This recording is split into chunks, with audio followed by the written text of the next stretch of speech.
मेरे मुस्तफ़ा करीम का भी अंदाज देखें। ये बुखारी है, ये मुस्लिम है। हजरत अनस बिन मालिक फरमाते हैं कि हुजूर अलैहिस्सलाम ने ना सुर्ख धारीदार चादर ली और हुजूर ने कंधे पे रखी। सुर्ख धारीदार चादर नजरान से आया करती थी तो जरा सख्त होती थी, कुछ कपड़े सख्त होते हैं ना। फरमाते हुजूर गुजर रहे थे तो एक आदमी आया, भिखारी, उसने हुजूर की चादर को पकड़ा पीछे से। उसे तरीका नहीं आता ना अभी मांगने का। चादर को पकड़ के ना यूं खींचा हुजूर की तवज्जो कराने के लिए, जैसे कोई बच्चा किसी वक्त पीछे से पकड़ के दामन खींचता है, खींचा। हजरत अनस बिन मालिक फरमाते हैं कि इस जोर से उसने खींचा कि हुजूर की गर्दन पर मैंने निशान पड़ा हुआ देखा, नाजुक वजूद अतर निशान पड़ गया। हुजूर ने जब पलट कर उसकी तरफ देखा तो वो कहने लगा, ए मोहम्मद सल्लल्लाहु अलैहि वसल्लम, मैं कुछ मांगने आया हूं, मुझे कुछ दीजिए। मेरा तो दरवाजा भिखारी जोर से बजा देता तो मैं उसे डांट देता।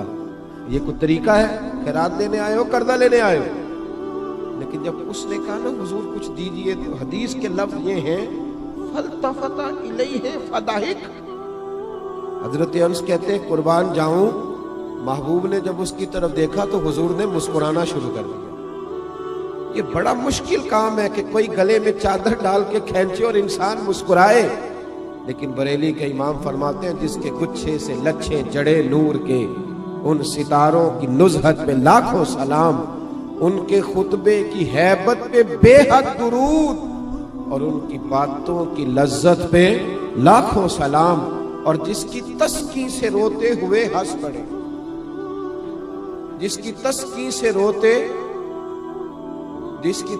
से रोते हुए, कहते हैं हुजूर हल्का सा तस्कीन करते थे, पूरा मुस्कुराते भी नहीं थे, तो रोने वाला हंसना शुरू कर देता था। अब यहाँ एक सवाल पैदा होता था कि वो तस्कीन तो फिर हुजूर कभी कभी करते होंगे ना, यानी वो मौज तो कभी कभी आती होगी। तो आला हजरत ने अगले मिसरे में उसका जवाब दे दिया।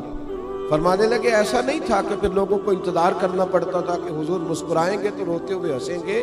फरमाया नहीं, जिसकी तस्की से रोते हुए हंस पड़े, उस तबस्सुम की आदत पे लाखों सलाम। इस मुस्कुराहट के लिए इंतजार नहीं करना पड़ता, बल्कि ये तो हर वक्त बहती रहती है, ये तो हुजूर की आदत है। उस तबस्सुम की आदत पे लाखों सलाम। फल्तफता इलैहि फदाहिक, हुजूर ने तवज्जो फरमाई तो मुस्कुराए। उसने गले में चादर डाल के खींचा है। नबी पाक अलैहिस्सलाम ने फरमाया, दो पहाड़ियों के दरमियान जितनी बकरियां खड़ी हैं सारी ही इसे दे दो, सारी। अब वो शख्स हुजूर की तारीफ करने लगा। अब उसने हुजूर से अदब सीखा। हम लोग जब थोड़ा सा किसी को सिखाने का मूड बनाएंगे, हमारे यहाँ सिखाने का मूड नहीं है, हमारे यहाँ तो आदमी को बेअदब करार दे दिया जाता है। हम किसी शख्स की तरबियत नहीं करते, बल्कि उसको कहते हैं तुझे पता नहीं है चलना कैसे था, आना कैसे था, बैठना कैसे था। भाई आप पहले सिखा लें, तालीम दे लें, उसको पहले आप बाखबर करें, उसके बाद अगर कभी झिड़कना हो अपने शागिर्द को, बेटे को, सिलसिला तरीकत में आने वाले को आप तंबीह कर सकते हैं। लेकिन लोगों को उस रवैये के साथ, बड़ी खूबसूरत हदीस लिखी है काजी एजाज रहमतुल्लाह तआला अलैह ने शिफा शरीफ में, बड़ी खूबसूरत। फरमाते हैं कि एक बद्दू ना हुजूर की बारगाह में कुछ लेने आ गया, खैरात लेने आ गया। रात का वक्त था तो हुजूर सल्लल्लाहु अलैहि वसल्लम ने कुछ अता किया। जब उसने हुजूर ने कुछ दिया ना तो उसने बड़ी सख्त बात की, बड़ी सख्त बात की। हुजूर ने कुछ दिया तो कहने लगा कि या रसूल अल्लाह सल्लल्लाहु अलैहि वसल्लम, मैंने तो बड़ी तारीफ सुनी थी, माज़अल्लाह सुम्मा माज़अल्लाह नकले कुफ्र कुफ्र न बाशद। कहने लगा मैंने तो बड़ी तारीफ सुनी थी, आपने तो कुछ भी नहीं दिया। हालांकि हुजूर तो जिसको एक कतरा अता करे उसकी तो नस्लों की भूख भी खत्म हो जाती है। लेकिन देहाती था ना, अनपढ़ है, अभी बद्दू है, आदाब नहीं जानती। मैंने तो बड़ी तारीफ सुनी थी, तो ये आप क्या दे रहे हैं, ये आपने क्या किया? हजरत उमर फारूक रदी अल्लाह ताला अन्हु मौजूद थे, तो जनाब उमर ने तलवार पर हाथ रखा, इस बेअदब को कत्ल करेंगे। हुजूर ने फरमाया उमर ठहर जा, जल्दी ना कर। हजरत उमर फारूक रदी अल्लाह ताला अन्हु कहते हुक्म पाके मैं ठहर गया, तो हुजूर ने उस बद्दू का दामन पकड़ा, हुजूर घर ले गए। घर ले जाके हुजूर ने उसे कुछ और दिया। फरमाया आप क्या ख्याल है? कहने लगा थोड़ा और मिल जाए तो अच्छा है।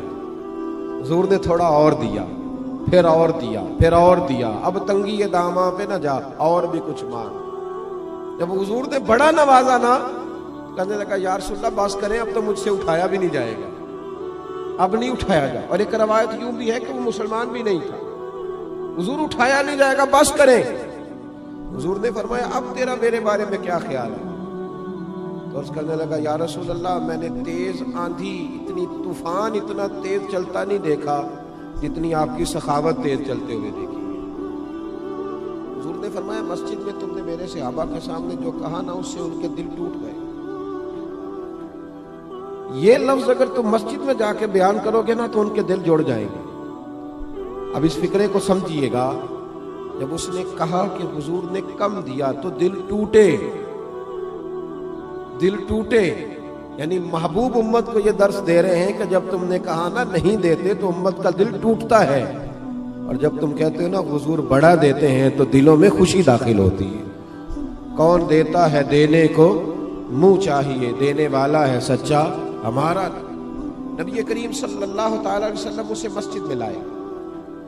खास गौर फरमाइए, मस्जिद में ला करके हुजूर अलैहिस्सलाम ने फरमाया वही बात करो, अब कहो क्या कहते हो।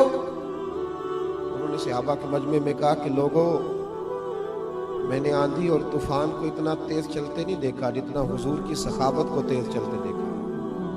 सहाबा खुश हो गए। अब यहाँ हुजूर ने एक मिसाल बयान की जो बड़ी ही मीठी है और मेरे और आपके लिए बड़ी तसल्ली का बाइस है। महबूब अलैहिस्सलाम फरमाने लगे, उमर अगर तुम इसे उसी अकीदे पे कत्ल कर देते जो इसने पहले बात की थी तो ये दोज़ख में जाता, और जो अब जुमले बोल रहा है अगर इस बात पर दुनिया से जाएगा तो अल्लाह इसे जन्नत अता करेगा। हुजूर ने एक मिसाल दी। महबूब फरमाने लगे, मेरी और तुम्हारी मिसाल उस आदमी की तरह है जिसकी ऊंटनी भाग गई थी, उसकी नाक से नकेल निकल गई थी। बहुत सारे लोग उसको पकड़ने के लिए दौड़े, कोई उसे नेजा मारता था, कोई डंडा मारता था, छड़ी मारता था। ऊंटनी को जैसे जैसे लोग पकड़ने के लिए भागते थे वो बिदकती थी, आगे जाती थी, हत्ता कि वो लहू लुहान हो गई, थक गई, परेशान हो गई। महबूब फरमाने लगे, फिर अचानक उसका अपना मालिक आ गया। उस ऊंटनी का अपना मालिक आया और लोगों से कहने लगा, पीछे हटो, ये तुमने मेरी ऊंटनी का क्या हाल किया। उसने थोड़ा सा चारा जमीन से उठाया और जैसे ही ऊंटनी को दिखाया वो दौड़ती हुई आई, दौड़ती हुई मालिक के पास आई। उस शख्स ने उसकी पुश्त पर हाथ फेरा बगैर किसी की मदद के। खास गौर करें बात पर, खास तवज्जो करें, बगैर किसी की मदद के ऊंटनी की नाक में नकेल डाली और फिर लोगों से कहने लगा, तुमने बड़ा जुल्म किया, मेरी ऊंटनी को तंग किया, ऊंटनी मेरी है तो संभालने का तरीका भी मुझे ही आता है।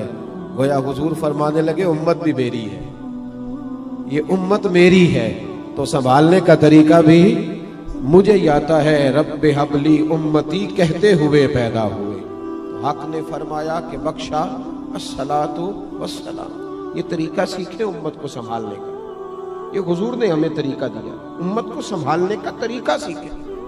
क्या क्या बहुत गर्जदार आवाज के साथ लोगों को संभाला जाएगा? क्या किसी शख्स को मुतकब्बिर कह के फिर उसे छोड़ दिया जाएगा कि वो तकब्बुर में बढ़ जाए? किसी शख्स को दुनियादार कह के उसे छोड़ दिया जाएगा कि जो मर्जी करता रहे?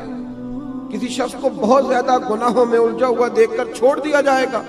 नहीं, हिकमत के साथ उसका इलाज किया। देखे ना हुजूर की बारगाह में आके एक शख्स ने कहा था, या रसूल अल्लाह सल्लल्लाहु ताला अलैहि वसल्लम, हुजूर मैं कलमा पढ़ना चाहता हूँ। इमाम राजी इस हदीस को लाए, मैं हुजूर कलमा पढ़ना चाहता हूँ लेकिन मेरी कुछ बुरी आदत है जो मुझसे छूटती नहीं।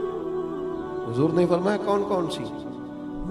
कौन? हम लोगों ने तो लोगों को काट दिया है, काट दिया लोगों को। ओहो ये नशा करता है, रिश्तेदार हो के भी हमारा कोई ताल्लुक नहीं, इसे उठाओ किसी हॉस्पिटल में ले ताकि बेचारा दोबारा से दुनिया में आ जाए। किसी से गलती हो जाती है तो लोग उसे काट डालते हैं, बल्कि इस तरह करते हैं कि मुआशरे से काट दिया जाता है। जब आप प्यार करेंगे, इन लोगों को वापस लाएं, ये फिर से सोसाइटी का हिस्सा बनेंगे। इमाम राजी कहते हैं कि उस शख्स ने आके अर्ज की, या रसूल अल्लाह सल्लल्लाहु अलैहि वसल्लम, मेरे अंदर कुछ बुरी आदत हैं जो मैं छोड़ नहीं सकता, तो उनके होते हुए मैं कैसे कलमा पढ़ूं? हुजूर ने फरमाया बयान करो। अर्ज करने लगे, या रसूल अल्लाह सल्लल्लाहु अलैहि वसल्लम, मैं माज़ अल्लाह ताला नाजायज़ फेल का, औरतों से नाजायज़ ताल्लुक़ रखने का भी आदी। हुजूर मैं चोरी भी कर लेता हूँ, माज़ अल्लाह शराब भी पी लेता हूँ, और चौथी बात यह की कि हुजूर झूठ बोलने का बड़ा आदी हूँ। हुजूर इन गुनाहों की मौजूद बड़ी कोशिश की है पर यह जान छूटती नहीं, इनकी मौजूदगी में कैसे कलमा पढ़ूं? मेरे मुस्तफ़ा करीम मुस्कुराए। हुजूर ने फरमाया एक छोड़ दोगे? कोई नहीं तवज्जो की आपने मेरी बात में। क्या फरमाया बोलिएगा? वैसे मेरा मशवरा है, जो ज्यादा गुनाहों में घिरे हुए हैं एक छोड़ के देखें। एक बीमारी का इलाज हो जाए तो दूसरी का भी हो ही जाता है। हम सब बीमारियों के साथ जीना चाहते हैं, एक छोड़ के तो देखना भाई, एक एक करके छूट जाया करती, एक छोड़ दे। उसने कहा हुजूर हुक्म करे, मैं सरदार हूं कबीले का। फरमाया तुमने झूठ नहीं बोलना आज के बाद, ये पहले छोड़ दे, मैं तुम्हें कलमा पढ़ाता हूं। कहा हुजूर वादा हो गया, झूठ नहीं बोलूंगा। वो कहते हैं झूठ छोड़ने के वादे पर मैंने महबूब अलैहिस्सलाम ने मुझे दवा दे दी, मैंने कलमा पढ़ा। माज़अल्लाह ताला पहले दिन जब मैं गया तो मुझे एक चीज गिरी पड़ी नजर आई, चोरी भी ना करनी पड़ी लेकिन किसी की थी। जब मैं हाथ डालने लगा मेरे दिल में ख्याल आया, अगर किसी ने पूछ लिया कि भाई मेरी वो चीज तो नहीं देखी, तो झूठ तो मैं बोल नहीं सकता, तो सच बोलूंगा तो चोर बना देंगे लोग। कहते हैं पहले दिन ही वो चोरी वाला मामला तो गया हाथ से। अब मैं जरा आगे बढ़ा तो घर पहुंचते ही शराब की बोतल हाथ में आई। फरमाते हैं दिल में ख्याल आया कि शराब पी के बाहर निकलूंगा, किसी सहाबी ने जिनका मैं पीर भाई हो गया हूं, अगर मुझसे शराब की बदबू सूंघ के पूछा कि तुमने शराब पी है, शराब पी है, तो झूठ तो बोल नहीं सकता, तो सच बोलूंगा तो क्या सोचेंगे कि हुजूर का गुलाम होके ये काम करता है। फरमाते रात हुई तो एक खातून के पास गया, माज़अल्लाह सुम्मा माज़अल्लाह, मुंह काला करने को। भाइयों सुनना, कहते हैं जब मैं उसके करीब पहुंचा, हम कलाम हुआ, तो वो कहने लगी सुना है तूने कलमा पढ़ लिया है, सुना है तू मुसलमान। भाई तुझसे लोग पूछते तो है ना कि बता तू किसका शागिर्द है, लोग कहते तो है ना कि तू फलां का मुरीद भी बनता है और ये तेरा रवैया है, तू इतने बड़े बाप का बेटा है और ये तेरा अंदाज है। लोग पूछते तो है ना कि इतने शानों वाले नबी का कलमा पढ़ते हो और ये तर्ज जिंदगी अपनाया हुआ है, दुनिया के सबसे बेहतरीन मजहब के मानने वाले हो और ये अंदाज फिक्र है। रसूल रहमत सल्लल्लाहु अलैहि वसल्लम के वो गुलाम फरमाते हैं कि उसने पूछा कलमा पढ़ गया? मैंने सुना। फरमाते दिल में ख्याल आया कि झूठ बोल नहीं सकता और सच बोलूंगा तो क्या हाल होगा। फरमाते वहां से भी वापिस आ गया, एक ही दिन गुजरा था, एक ही गुनाह हुजूर ने छड़वाया था और मेरे सारे छूट गए।